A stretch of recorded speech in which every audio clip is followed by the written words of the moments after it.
मैं काशी से आया हूँ। हम कलकत्ते से आए हैं। हम आए हैं राजस्थान से।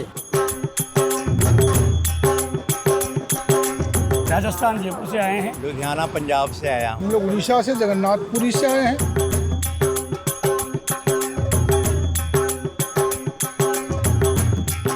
गौतम बुद्ध नगर से मैं आया हूँ यहाँ। हम नेपाल से आए हैं। I am from Moscow. जिला अजमेर राजस्थान से आए हैं। आई एम फ्रॉम तंबू।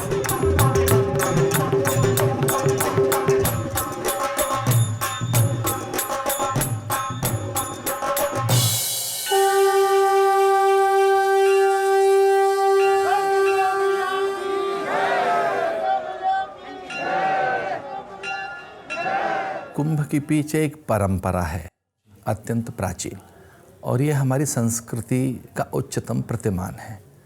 कुंभ का आशय है कि जो उच्च स्तरीय मूल्य, पर्व, परंपराएं और सिद्धांत हैं जो हमारे भारत के, विशेषकर हमारी पूरी संस्कृति, आद्य सभ्यता और आध्यात्मिक संवेदनाएं, उन सबको एक साथ अगर आप परिभाषित करें, उन सबको एक साथ कहीं अभिव्यक्त होते हुए देखें, या पूरे हिंदू धर्म की जड़ों को और उसके आद्यतन और अत्यंत प्राचीन जो संन्यास के नियम हैं, अथवा जो अध्यात्म की जो पूरी संपदा है, उसे अगर साकार रूप में कहीं हम देखते हैं, उसे जीवंत, जागृत, मुखर और प्रखर, अथवा उसे एक मूर्तिमंत एक साथ कहीं हमें अपनी संस्कृति के दर्शन करने हो, तो कुंभ में दर्शन होते हैं। चूँकि कुंभ का आशय घड़ा है, और प्राचीन काल में घड़े से ही सारी चीज़ें, द्रव्य रखना है,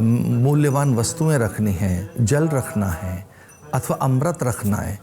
तो किसी विद्वान ने ऐसा भी कहा है कि जितनी मूल्यवान वस्तुएं थी घट में रखी जाती थी, और हमारी कथाओं में भी आता है, अमृत घट, विष का घट, अथवा औषधियों का घट, अमृत कलश।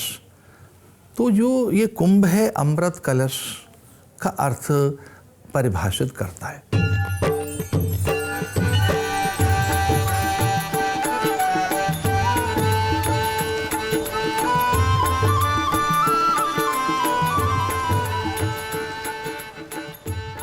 कु कहते हैं पृथ्वी को, कु। उस कु अर्थात कुम भूमिम उम्भयति गंधेन पूरयति, जो इस भूमि को गंध से पूरित करता है, भरता है। अर्थात जब कोई विशिष्ट भूमि, पर्टिकुलर कोई प्लेस विशेष प्रकार की गंध से भर जाता है, अर्थात गुण रूपी गंध से भर जाता है, तो उसको कुंभ कहते हैं। अब आप देखोगे कि बहुत सारे ऋषि मुनि, साधु संत जो लौकिक दृष्टि से अदृश्य हुआ करते हैं, लेकिन इस विशेष अवसर पर वो अपना स्वरूप दिखाते हैं। उनकी जो महक है, उनकी जो गंध है, गुण की जो गंध है, उनकी नॉलेज की, उनकी आध्यात्मिकता की, स्पिरिचुअलिटी की जो गंध है, उससे ये भूमि भर जाया करती है। इसलिए इसको एटिमोलॉजी के हिसाब से कुंभ बोलते हैं। मैं पर्सनली ये मानता हूँ कि ये सद्विचारों का, पुण्य आत्माओं का एक मिलन है। और मैं पर्सनल रूप से ये भी मानता हूँ कि जो भारत की एक आध्यात्मिक एकता है, मुझे ऐसा लगता है कि कहीं ना कहीं एक स्पिरिचुअल यूनिटी है जो इंडिया को बाइंड करती है, उसको वास्तविकता में महसूस अगर हमें करना है, कुंभ उसका एक अवसर है। जब कुंभ का स्नान होता है, उस वक्त स्नान के दौरान अलग अलग घाटों पे, हर की पैड़ी पे, ब्रह्मकुंड पे, हम चाहे जिस भी वजह से बटे हुए हों, धर्म से बटे हों, जाति से बटे हों, हम लोग कम्युनिटी से बटे हों, क्षेत्रों से बटे हों, लेकिन जब कुंभ होता है, जब वो डुबकी लगती है, तो हम एक होते हैं। मेरी नज़रों में वो कुंभ है।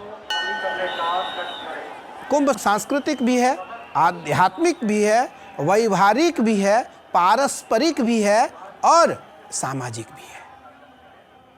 इसलिए सामाजिक है क्योंकि दुनिया का सबसे बड़ा मेला कुंभ है। कोई ऐसी संस्था नहीं है जिस संस्था में सामाजिक कार्य सहिष्णुतापूर्वक न होता हो। या वो सांस्कृतिक कार्यक्रम है, गंगा पूजन है, गंगा की आरती है, मौलिक सिद्धांतों का प्रवचन है, मौलिक सिद्धांतों का परिपाठन है, जहाँ अभ्यास है, जहाँ देश के बड़े बड़े लोगों से आपसी वार्ता है। कोई ऐसा शिविर नहीं है जहाँ ना होता हो। कोई दूर तक को प्राप्त करता है और वही परमात्मा को भी प्राप्त कर लेता है। अब आध्यात्मिक जहाँ बड़े बड़े ऋषि महात्मा अपने आश्रम में बैठ कर के ओम नमो भगवते वासुदेवाय, ओम नमो भगवते वासुदेवाय, ओम नमः शिवाय, ओम नमः शिवाय, एक काम है उनका नाम स्मरण।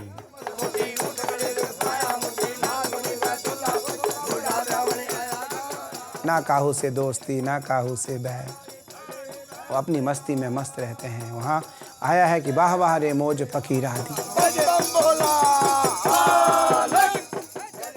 कभी तो खाए चना चबेना, कभी तो लपटा लपसी जी, वाह वाह रे मौज फकीरा दी, कभी तो ओढ़े साल दो साला, कभी तो गुदड़ा गुदड़ी जी, वाह वाह रे मौज फकीरा दी, कभी तो रहें महल दो महला, कभी तो झोपड़ी अटालिका जी, वाह वाह रे मौज फकीरा दी। तो वो आध्यात्मिक है। अब वैवाहिक अगर हम देखते हैं तो वैवाहिक जीवन में बड़े से बड़े महात्मा छोटे से छोटे व्यक्ति से प्रसन्नतापूर्वक मिलता है।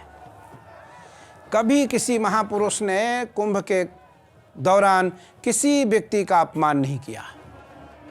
तो यहाँ वैवाहिक, आध्यात्मिक, सामाजिक और सांस्कृतिक चारों धरोहर के रूप में कुंभ में देखने को मिल जाता है। एक व्यक्ति अपनी बारीक दृष्टि लेकर के आए, दृष्टि सूक्ष्म करके आए, दृष्टि साफ करके आए, दृष्टि में सरलता हो, सौम्यता हो, सरसता हो, समरसता हो, सद्भावना हो, सत विचार हो और एकाकार हो। तो इस कुंभ में धर्म, अर्थ, काम और मोक्ष ये चारों एक जगह पर मिल जाते हैं। यह व्यापक रूप से माना जाता है कि कुंभ मेला एक प्राचीन धार्मिक त्योहार है जिसकी उत्पत्ति सनातन धर्म के प्रारंभिक चरणों में हुई है। कई ऐतिहासिक ग्रंथ स्पष्ट रूप से हरिद्वार जैसे स्थलों पर बड़े अच्छी तरह से स्थापित स्नान पर्वों को प्रकट करते हैं, जो या तो वार्षिक थे या बृहस्पति ग्रह के 12 साल के चक्र पर आधारित थे। ऐतिहासिक तथ्यों के अनुसार मेगास्थनीज, जो चंद्रगुप्त मौर्य के दरबार में यूनानी राजदूत थे, 75 दिनों के लिए इसी तरह के मेले को देखने गए। बाद में 7वीं शताब्दी में चीनी बौद्ध भिक्षु क्यूनसांग ने भारत की यात्रा की और अपनी यात्रा के दौरान प्रयाग आए। उन्होंने वहां आयोजित एक भव्य मेले के बारे में लिखा, जहां राजा हर्षवर्धन के परोपकार का उल्लेख है। बाद में मुगल युग के ग्रंथों में हरिद्वार के संदर्भ में कुंभ मेले का वर्णन है, जिनमें खुलासतुल तवारीख 1695 से 1699 और चहर गुलशन 1759 शामिल हैं।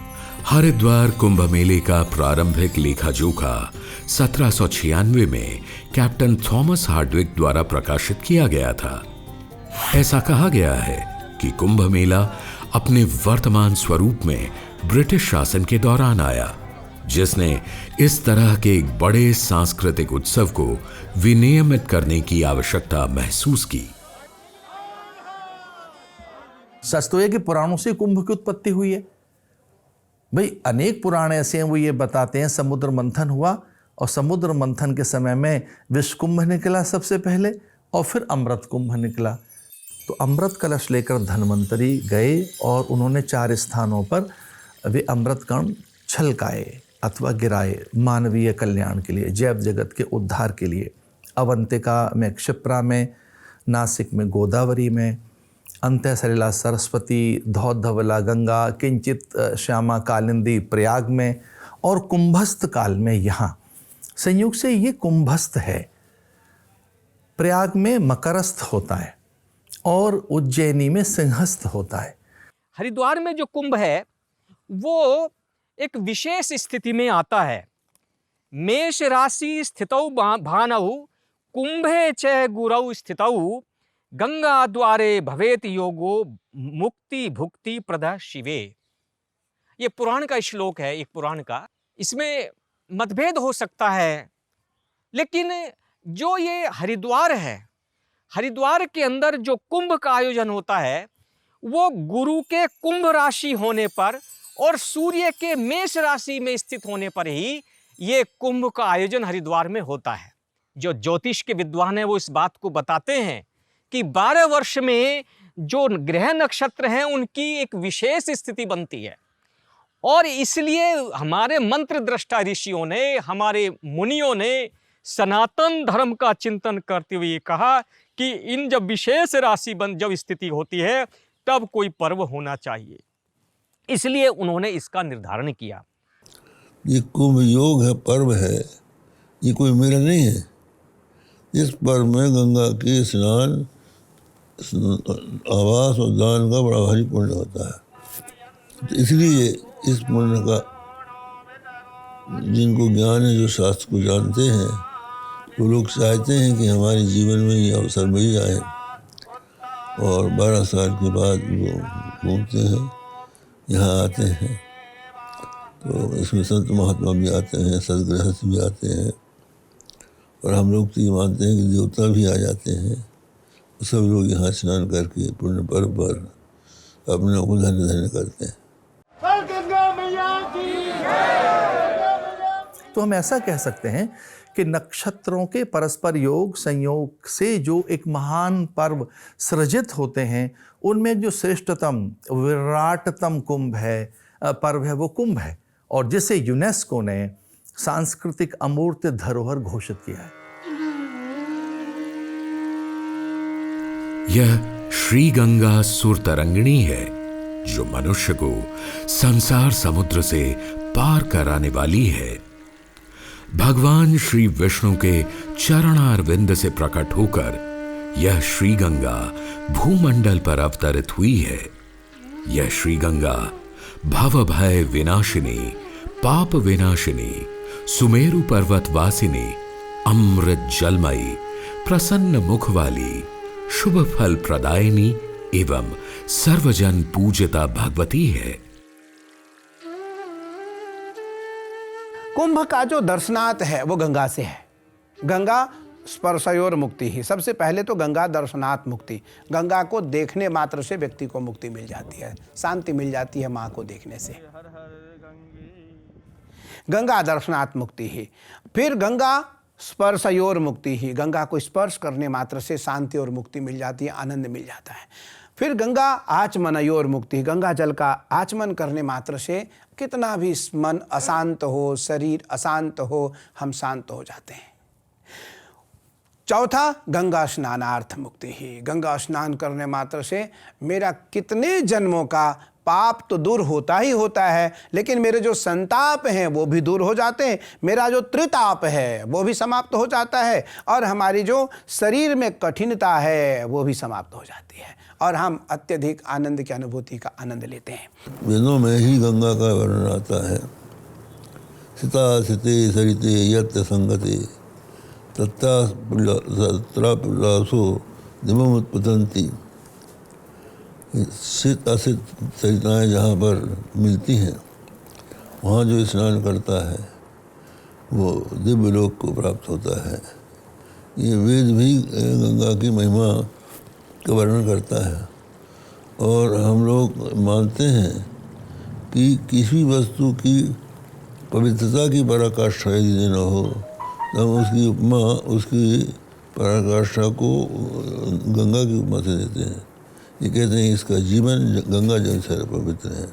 अरे गंगा नहाने की क्या जरूरत है? अगर गंगा नदी है तो नदी में स्नान करने की क्या आवश्यकता है? नहीं, गंगा मेरी माँ है, हम माँ की गोद में जा रहे हैं, और जब माँ की गोद में बैठ करके हम स्नान करते हैं तो मेरा मन अभ्युदय हो जाता है। किसी के लिए भी ये संभव नहीं है गंगा माँ के बारे में कुछ बोलने के लिए। वो तो फ्लो है, it is not a stationary, it is flowing and flowing and flowing and flowing. और बोलते हैं जद ब्रह्मांडे तत्पिंडे, संसार में जो है इस शरीर में भी वही है। तो यही गंगा माँ भी इस शरीर में है। गंगा हमारी संस्कृति को परिभाषित करती है, वो हमारी संस्कृति की सुषमणा है, वो हमारी संस्कृति का मेरुदंड है, भारत की जीवन रेखा है गंगा। गंगा के लिए तो तुलसीदास जी यहाँ तक कहते हैं, गंग सकल मुद मंगल मूला, वो सब प्रकार के मंगल की मूल है। वो त्रिविध शूल यानी आध्यात्मिक, आदिदैविक और आदि भौतिक तापों का शमन करती है। और गंगा एक प्रकार से औषधि है। जहानवी तोयम, जो जहानवी का जल है वो औषधि है। गंगा को औषधि कहा गया। और गंगा में वैष्णवी सत्ता बताई गई। वो चूँकि ब्रह्म कमंडलू से निकली हैं तो कर्म योग सिद्ध करती हैं। वो शिव के मस्तक पर बैठी हैं तो ज्ञान योग सिद्ध करती हैं। विष्णु के चरणों से निकली हैं तो भक्ति योग सिद्ध करती हैं। तो कोई मुझसे पूछे गंगा क्या है, तो गंगा त्रैयोग सिद्ध कारक है। और हाँ, भारतीय अध्यात्म में ये 3 ही योग बताए गए, कर्म योग, भक्ति योग और ज्ञान योग। किसी भी पवित्र जल में, दिव्य जल में 12 ही तत्व माने गए। उनकी अगर प्योरिटी और इम्प्योरिटीज़ की हम चर्चा करें तो 12 तत्व एक जल में माने जाते हैं, मानक ऐसा कहते हैं। पर गंगा में 2 अतिरिक्त हैं, 14 हैं। तो इस प्रकार से गंगा में एक अमृतत्व है। गंगा का जल कभी विनष्ट नहीं होता। तो उसमें जो गंगत्व है, उसकी पवित्रता अक्षुण्ण रहती है। उसमें जो औषधीय गुण है अथवा उसमें जो तारक सत्ता है, भव तारक सत्ता, वो विद्यमान है। तो गंगा तो सर्वथा कल्याणकारी है।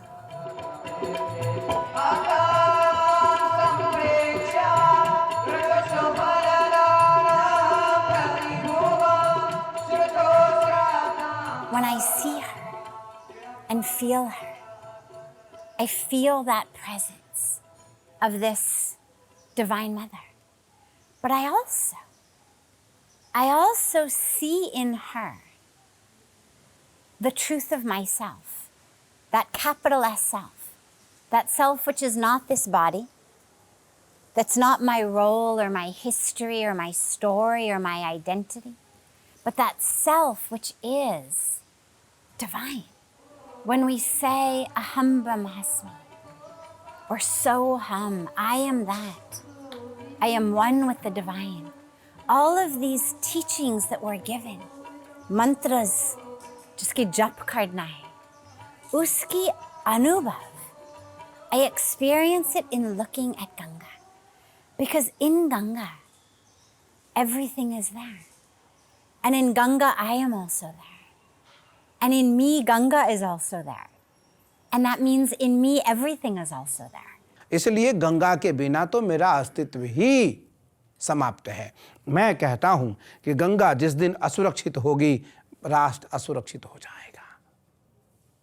गंगा जिस दिन शिथिल हो गई, संस्कृति शिथिल हो जाएगी।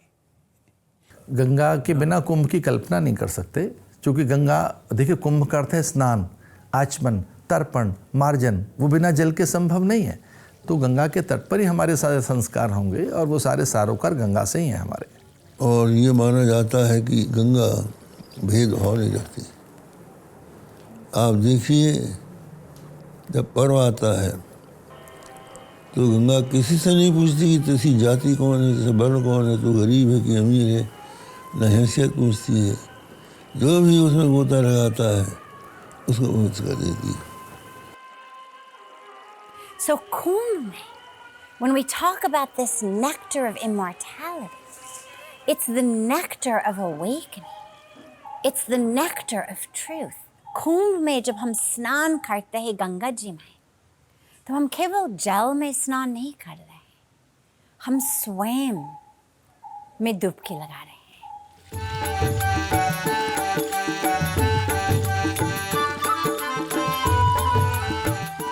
स्नान और दर्शन, महापर्व कुंभ में आने वाले लाखों श्रद्धालुओं का ये एकमात्र उद्देश्य रहता है, उनकी एकमात्र इच्छा रहती है।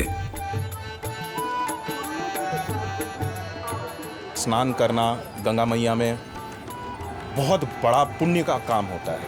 यही है कि पाप धुल जाते हैं सारे। गंगा मैया में नहा के अभी तो हमें आत्मा संतुष्टि मिली। गंगा जो है सभी पापों को हरण करती है, इसीलिए गंगा में लोग स्नान करते हैं। गंगा मैया में जहाँ हमारी परंपरा है तो जो है इसको गंगा पाप काटनी छैनी। हमको बड़े भाग्यशाली हैं जो हमको कुंभ में स्नान हो रहा है। Ganga, very fresh river and make mind fresh and body pure. I feel it's good. Ganga माई ने हमारा डोर खींचा है इसलिए हम आ पाए यहाँ पर, और जिसको गंगा माई बुलाती है वही आ पाते हैं, वरना हर कोई नहीं आ पाता यहाँ पर।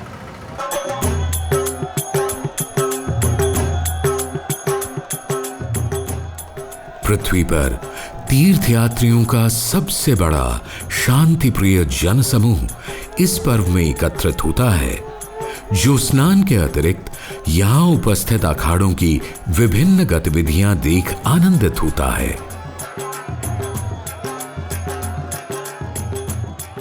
ये अखाड़े जो तपस्वियों के पारंपरिक केंद्र हैं, सनातन धर्म के महत्वपूर्ण घटक माने जाते हैं। आदि जगतगुरु शंकराचार्य भगवान ने कैलाश मानसरोवर से 4 दिव्य शिवलिंग लाए और 4 मठों में स्थापना किया। 4 कोनों में, दक्षिणामनाय, पूर्वामनाय, पश्चिमामनाय, उत्तरामनाय, 4 मठों की स्थापना की। और उन 4 मठों की स्थापना के बाद आदि जगतगुरु शंकराचार्य जी ने विचार किया कि मेरे बाद पता नहीं कौन आएगा, इसलिए अखाड़ों की स्थापना किया जाए। तो 7 अखाड़ों की स्थापना की आदि जगतगुरु शंकराचार्य भगवान ने, जिसमें आवाहन, निरंजनी, निर्वाणी, जूना, अटल, आनंद और अग्नि, ये 7 सन्यासियों के अखाड़े स्थापित किए। विधर्मियों ने जब कभी आतताइयों ने अथवा परकीयों ने जब प्रहार किया, तब मठों में शस्त्र से भी दीक्षित किए जाने लगे नागा, यति, योगी, तपःपूत ब्रह्मचारी।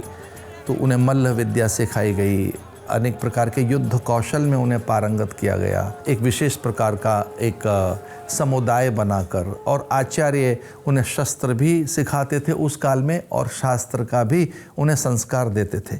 और आत्मरक्षा के लिए, प्रतिरक्षा के लिए जहाँ पर कुछ विद्याओं का संरक्षण होता था, वो स्थान है अखाड़ा। तो उस अखाड़े शब्द को और उसकी मान मर्यादा को प्रतीकात्मक रूप में सही, बड़े सिंबॉलिक ही सही, हमने आज भी सहेज के रखा है।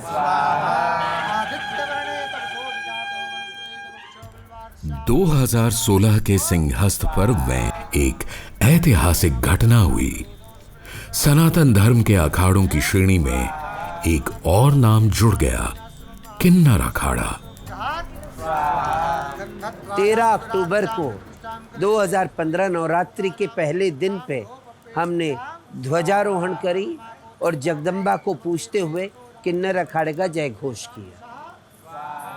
उसके बाद 2016 का कुंभ किया। 2019 के कुंभ में किन्नर अखाड़ा जूना अखाड़े के साथ अनुबंध में आया कि शाही स्नान हम जूना के साथ करेंगे।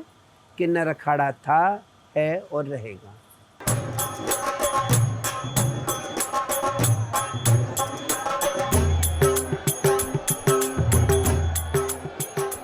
भले दुनिया हमें कटाक्ष की नज़रों से देखती है, भले हीन भावना से देखती है, भले बहुत सारे प्रश्न चिन्ह लगाती है, नैतिकता की तराजू में हमें बार बार हमें तोला जाता है। और बाद में मैं हमेशा कही हूँ कि मैं वो एक द्रौपदी का एक बार चीरहरण हुआ, वो भी दरबार में। पर हमारा चीरहरण तो हर वक्त होता है, मेरे अपने भी करते हैं, समाज भी करता है। पर हमने हमारी संस्कृति, जो प्रभु ने कहा गया था, देव धनुज किन्नर नर श्रेणी सादर मजही सकल त्रिवेणी, तो किन्नरों का वजूद तो बहुत पहले। हमें उपदेवता कहा गया, सीधा ब्यूटी, इतनी सुंदरता और कोई धर्म में नहीं मिलेगी। ज़रूरी नहीं है कि कोई सिर्फ कंठी माला और बड़ा तिलक लगा के ही संत हो जाए। संत तो व्यवहार में होना चाहिए। और हम सनातनी, हम भारत के जितने भी बच्चे हैं, उनमें कहीं ना कहीं एक संत छुपा है।